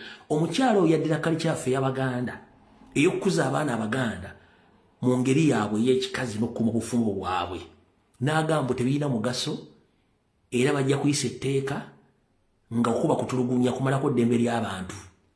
Ezo ensonga ezo mpanvu ne muzitegedde bulungi nnyo. Baganza video za zisaasanyizamu ntungo. Omukyala mujjukira Peace Mutuuzo Minisita Museveni byagamba mbu abawala mu Buganda simanyi okubasindika bagende bakyalire ensiko kimalako ddembe ly'abuntu tekikirizibwa era kikola omwana abaaga tusobole omuvunaana biki tekirina makulu. Ngamba nti ye kale kati bakimanyi nti baateeka abaana baabwe bangi nnyo mu Buganda ne babaleka nti omwana osika kutu n'okola ki n'otwala. Abasajja bangi Abaganda abasisa abakazi ku matu be batamanyi babatwala n'abalala babaseetinze obuseetinzi ne balugwamu. Kati ki ekiriwo? Abaana abakazi bano bonna balina connections ku state. The moment state yemala okuverifying nti you have money, you are well established ng'oli musajja, they make sure bakusetting omukazi n'omukwana. Omukazi oyo abeerako n'ennamba z'aba DPC ba OC biki byonna nga n'ez'abalamuzi azirina. N'olunaku lwagenda okutta wabeerawo forensics team esobola okujja ne zibuuza obujulizi obugenda okulumika omukazi ono mu kikolero ky'okutta bbaawe. N'abakazi bano bali well trained mu mbeera zaazo. They don't panic in case there is any kind of assassination or murder. They don't panic. They are good at composing themselves. Nga tasobola kubeera suspicious mu kintu kyonna kyabadde mu kutta bbaawe. Kyova the moment ofa, the first thing basooka kusecuwalinga properties nga tebannakuziika.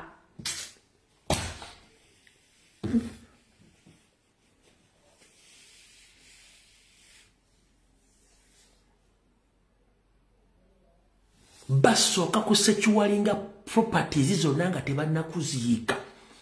Mwenna baagala okutegeera ekintu kino nga mufiiriddwako Baganda mu abagagga. One, anza n'okuba nga alina ssente mu banka, basooka kuziizinga bank accounts zonna ne basiizinga properties zonna ne bazisiizinga. Kati mugenda okuzuukuka ng'omukazi ayina amaanyi, ayina n'abamuwolereza mbale temumanyiiko nti bakyaliibe. Bonna abasinga obungi amba ku lusegere nga muwoleza, those are the state agents abaliwo to keep and to safeguard project z'abasajja.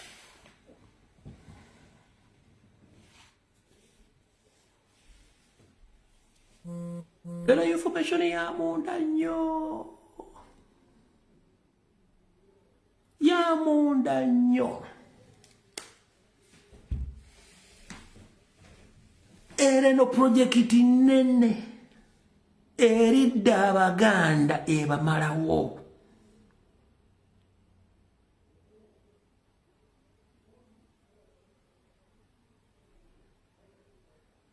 Eridda Abaganda ebamalawo. The same appraise ku bakazi abalina ssente babinyonkondo.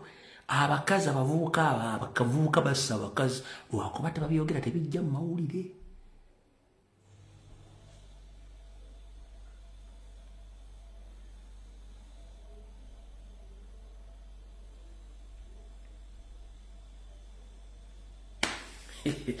Oba muli empaaki bantu musimanyi. Eno information ya munda nnyo. Museveni buli Muganda yenna alina ssente bamumanyi ku ngalo. Amataka, amayumba, amamotoka, ssente zonna ziri ku akaunti na buli kimu.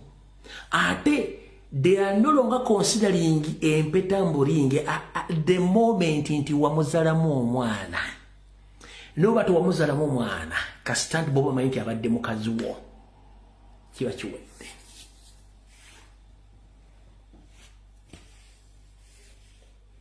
Eyo tiimu weeri nnene eri well facilitated and protected okukola omulimu ogwo.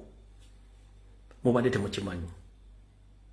Mubadde temukimanyi. No problem bajja basaanyaawo. Kati buno bakanjala bugenderi abasajja mwenna. Katusooke tudde wano. Nazze kuno Obuganda bwaffe nga omusajja oba akoze ekiramu atakoze kiramu. Obuvunaanyizibwa bw'abooluganda abakona b'emikwano kwabanga kutuula kusalirawo mugenzi eri abantu be ab'eŋŋanda abaana baleese n'omukyala era baatuulanga ensonga ezo ne bazikkaanyaako ng'abaki ng'ab'omunju. Era bwe twagambiranga nti eby'omunju tebitottolwa kyovula twatulanga mu masanja ne tubaako ensonga zitwogera ng'abazze abalamulumba okukuma olumbe tebategedde ensonga kizibwe zikoze ekibwe ziwedde. Wabula kati omuntu oluwa okufa kooti, okuziika kufuuse kwa kooti. Ompulya bulungi nnyo kubanga kino bwe kiri bwe bakiseetinze under occupation. Bagenda bamalawo mwena nga temutegedde abasajja Baganda n'abakazi Abaganda abalina ssente.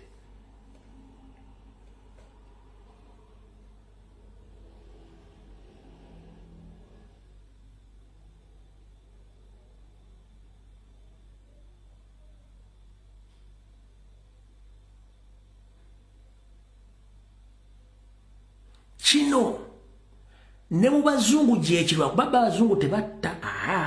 Abazungu bagenda mu court ne bakola divorce era ne bagabana emaali yaabwe nga bagigabanye, bo tebatta. Naye ezo issue z'okutta gye ziriiko okutta kuli wonna gye ziri, naye bo kesi zaabwe tezirimu kutta, bagenda mu court n'ekimaliriza. Naye Uganda bo buli gwe baagala okunyiga paba, poliisi eba ekimanyiiko, ise eba ekimanyiiko, semu eba ekimanyiiko, ate omukyalo oyo already abeera n'omuntu amulimu. Ekigambo okumulimu, ekigambo okubeera mu muntu okimanyi kyekirwa. Omukazi oyo agenda okutwala action ey'okutta musajja we gw'alinamu abaana nga mugagga, already aba alina omusajja amulimu.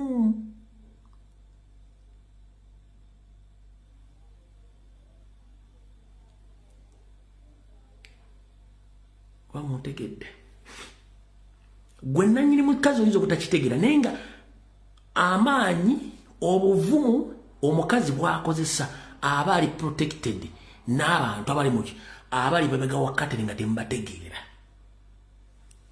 Ekyokulabirako ekirungi incidents nyingi, naye yabaddeyo e Masaka yeexpose nze ekintu kino n'ekijjayo bulungi nnyo.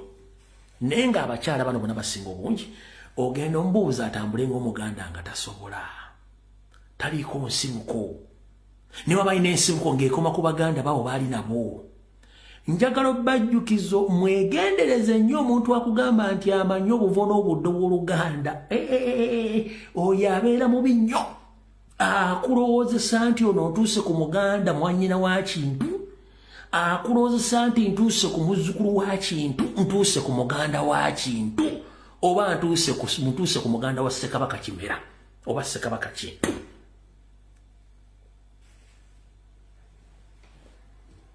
Munfunye mwegendereze nnyo omuntu akugamba nti yamanya Oluganda obuvo n'obuddo bwabwo ng'alina n'ebigambo by'asobola okukusobolera n'abikubira ku mmeeza nawe lwojja Oluganda kino kitegeeza ki? Kino ogenda omunoonyerezaako ekituufu ng'Oluganda basomesa Oluganda olwo na buli kimu, era nga bakola emirimu egyo weebali abeeyita Abaganda abali mu lulyo olulangira n'abali mu bitundu ebyenjawulo nga basomesa abantu abo ebintu ebyo.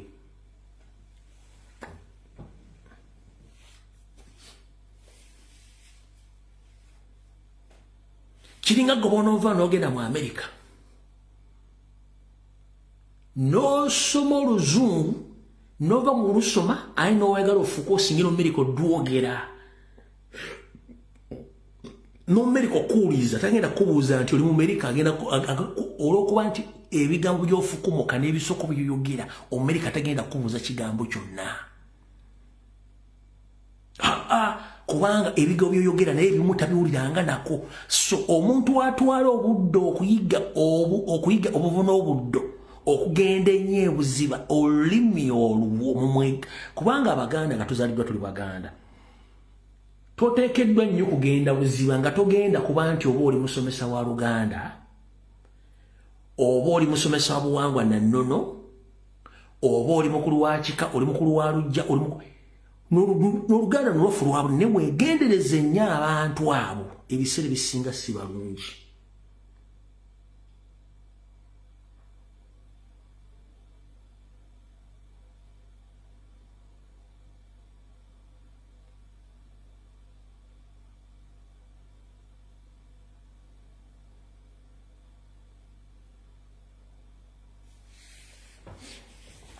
So enkola weeri bulungi nnyo ey'abakazi okutta abasajja abaganda ne batwala emaali yaabwe nga bakozesa amaanyi ga gavumenti era mu kkooti tosobola muwangulirayo ne mu public opinion afuna abantu abamwegattako kubanga akasente kabeerawo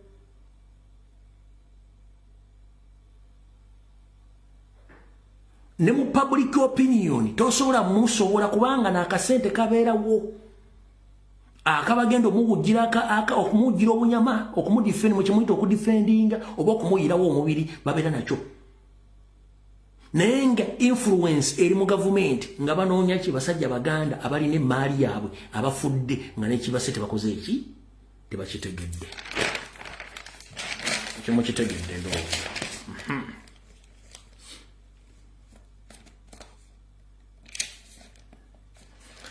kati wano kankubire bwenti obudde obutono nnyo kuba nina okudda akawungezi ne Comrade Masembe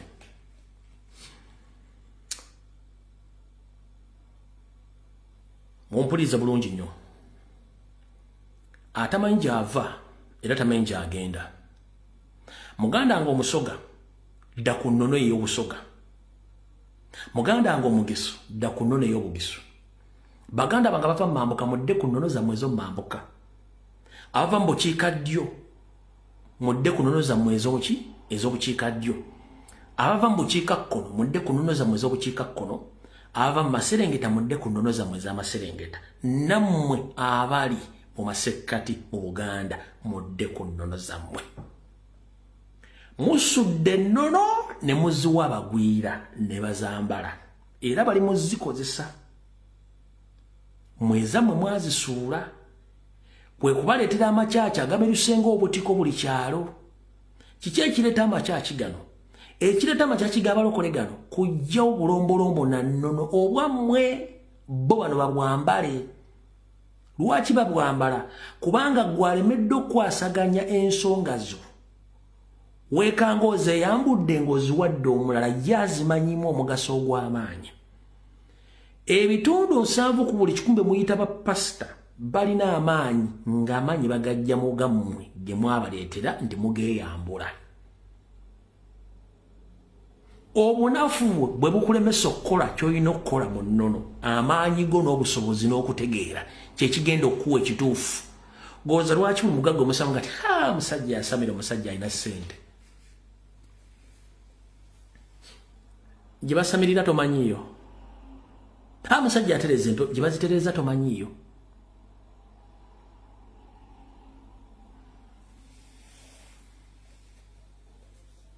nkubuuza abasajja bagagga basamire batereza empe basamire gye basamirira tomanyiiyo abasajja bagagga gye baziterereza tomanyiiyo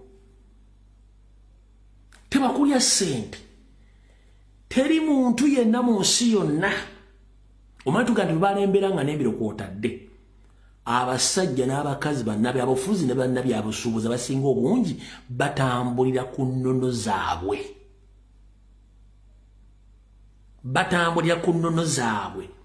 boolaba abavudde ku nno ne bateekamu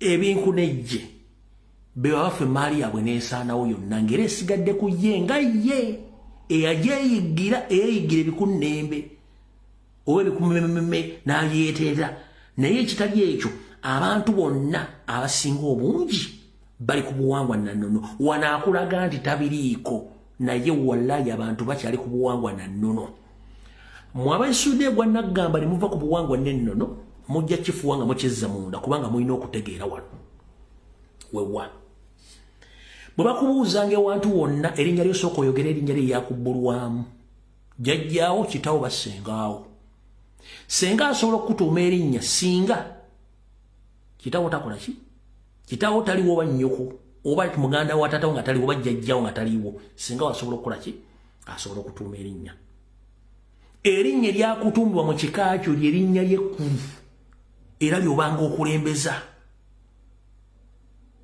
ne bw'otandika nti nze Joan, who is Joan? Osobola okulambula Joan yaani? Nze Yokana osobola okulambula Yokana yaani? Nze William osobola okulambula William yaani? naye osobola okulambulwa nti nze nakigudde omumanyi n'ensibu ne bamuziika omanyiwo we baziika Yokaana omanyiwo.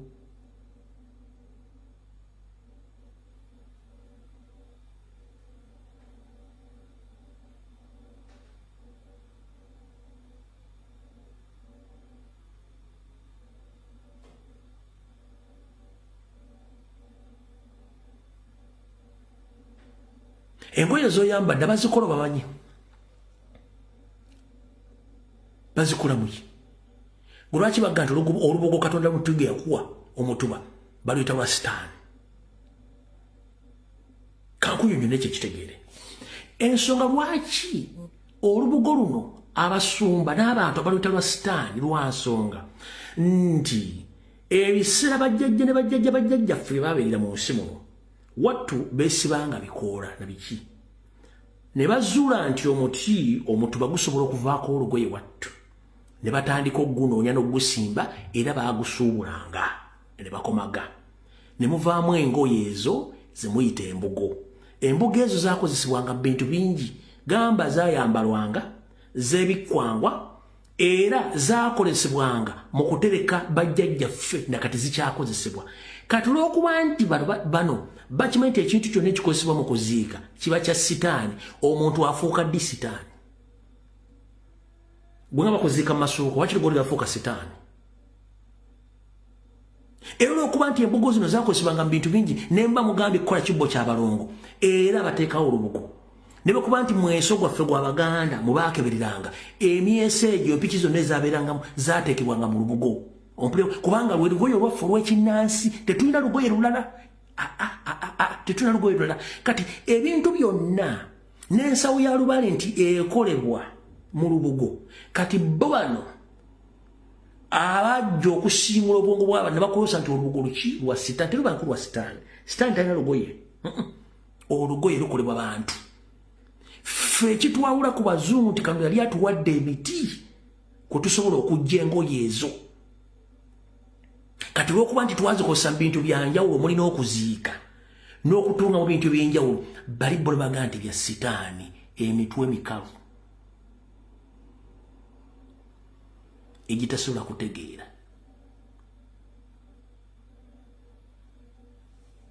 Ompulya bulungi nnyo. So tebakulya ssente kuddoga nti kubanga bo bano baagala kibatamya ekintu kyammwe kiveemu.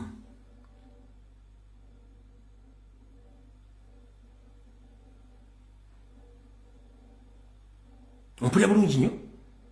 Ne bakugamba Yesu you can't be born again. Na kino mu kitere you can't be born, tebasobola kuzaala gwakubiri, bakuzaala gumu. Ekyo mu kitereeze. Omuntu bw'akusangana nti you can be born again, never tosobola kudda mu nda ya nnyoko. Bwakuzaala ogwo n'ofuluma.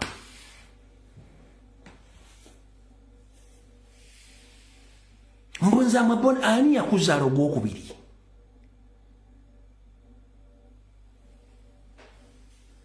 Nnyoko yafuna olubuto n'agenda muleeba n'akusindika bwebwo gukatewali. You can't be, tebasobola kuzaala gwakubiri, bakuzaala ogwo. But you can change, osobola okukyusa oba okukyuka eddiini yo n'emba amabona. Ani yakuzadde ogwokubiri? You can't be born again. You were born once.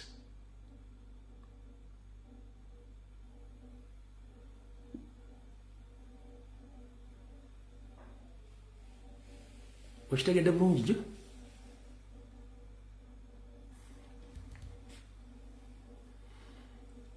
Okitegedde? N'olw'ensonga eyo saagala bamalira budde, tugenda kusinkana ku ssaawa 2 ez'akawungeezi ne Comrade Masembe ate tufundikire ensonga za wiiki eno. Mukama bankuumire, mwera abatakuumira mpeera, mweraba.